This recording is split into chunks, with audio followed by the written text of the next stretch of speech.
Good afternoon. It is November 4th, 2024, and welcome to the Panther News Network. I'm Gabby Handcock, And I'm Cameron Harley. and this is the news we have for you today.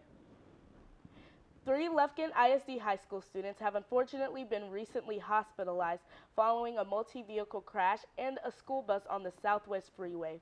The Lufkin ISD school bus was carrying 34 cheerleaders and a few adults when it crashed. The crash occurred at approximately 11:47 a.m. and spread it across a total of 4 lanes on the I-69 Southwest southbound on SH 288. According to officials, 2 out of the 3 students have been released from the hospital. Unfortunately, there is still one being held for observation. The rest of the cheer team has been returned to Lufkin safely.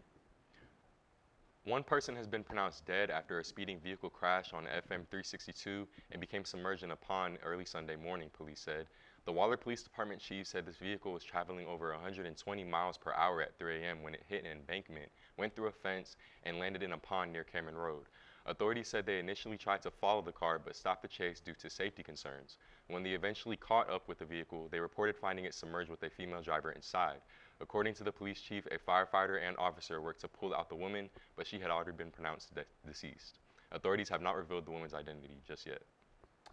Dr. Ruth J. Simmons, the 8th president of Prairie View A&M University, was just recently awarded the National Humanities Medal by President Joe Biden.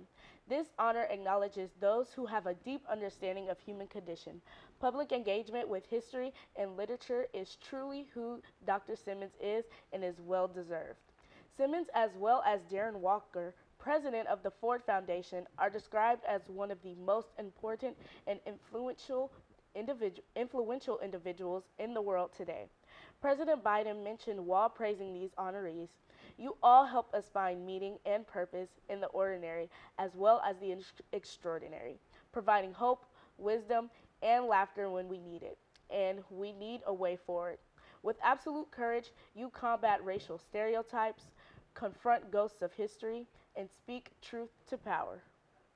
The U.S. Department of Defense has awarded Prairie View A&M University an $8 million grant for a new research project focused on advanced data analysis and artificial intelligence.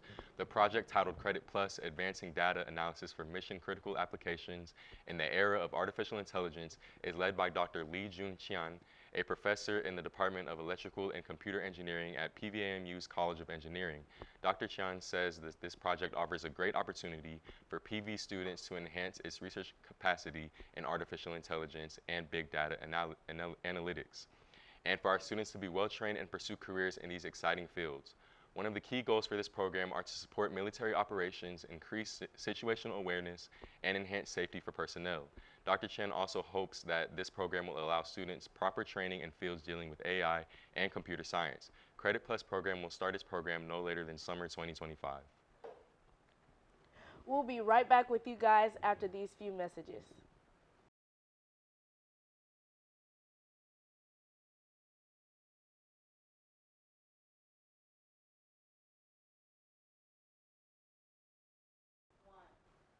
Thank you guys for staying with us. Here's the rest of the news that we have for you today.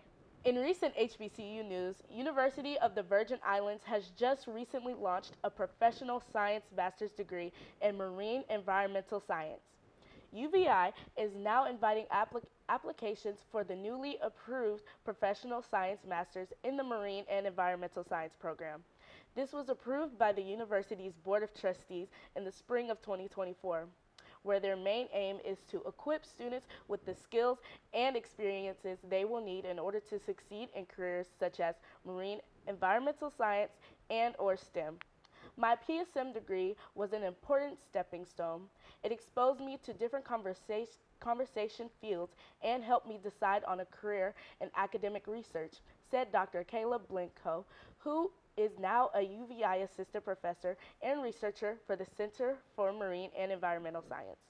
Dr. Blinko then goes on to say, "I am excited for UVI and the Center for Marine and Environmental Studies to bring the PSM experience to USVI students and make careers in marine science even more accessible to folks that want to explore the field beyond just academic research." In other HBCU news, a Clark Atlanta student fighting a road rage shooting charge was released from jail Friday after the Fulton County DA decided to drop the charges. After spending 30 days in jail, Ladavius McNair walked out of a Fulton County emotionally and kissing his fiancee and loved ones. McNair was originally tried for a shooting incident last year after a verbal argument in Clark Atlanta led to a driver being shot in the head and knee. Responding officers were given a description of the shooter and his vehicle. McNair's cars matched the description. However, last Wednesday, the victim said they were no longer confident that they could identify McNair as the shooter.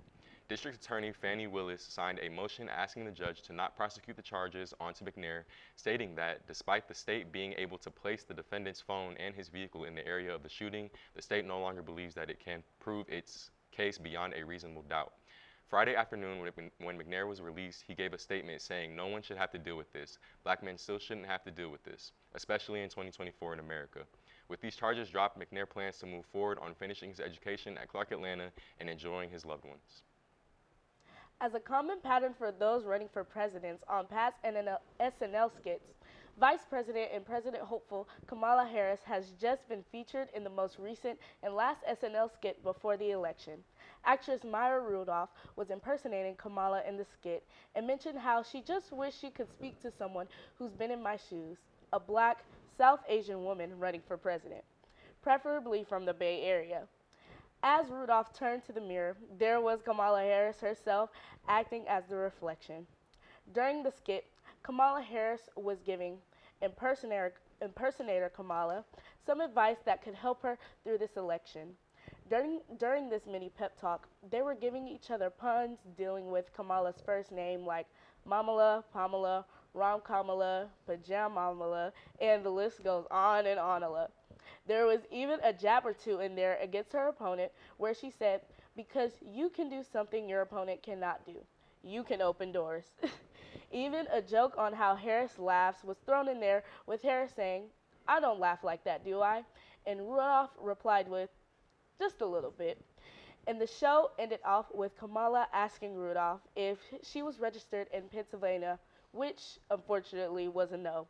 But the two still ended off the skit by saying at the same time, and live from New York, it's Saturday night. And in some unfortunate news, Quincy Jones' famous producer and songwriter has recently passed away Sunday night at age 91. Jones' publicist, Arnold Johnson, said he passed in his home in the Bel Air section of Los Angeles, surrounded by family and loved ones. The family gave a statement saying, with full but broken hearts, we must share the news of our father and brother Quincy Jones passing. And although this is an incredible loss for our family, we celebrate the great life that he has lived and know that there will never be another like him. Tributes were paid to Mr. Jones and the family from many celebrities, including Michael Caine, Will Smith, and Journee Harris, many of them recalling the limitless and one-of-a-kind achievements that their dear friend accomplished in his lifetime. Jones' funeral will be held on November 14th at the Hollywood Forever Cemetery in LA. That concludes our show this afternoon. Make sure you follow us on Instagram, YouTube, and Twitter at KPVU-TV. That's your news for today. I'm Gabby Handcock. And I'm Cameron Harley. Have a great day. Thank you. Bye.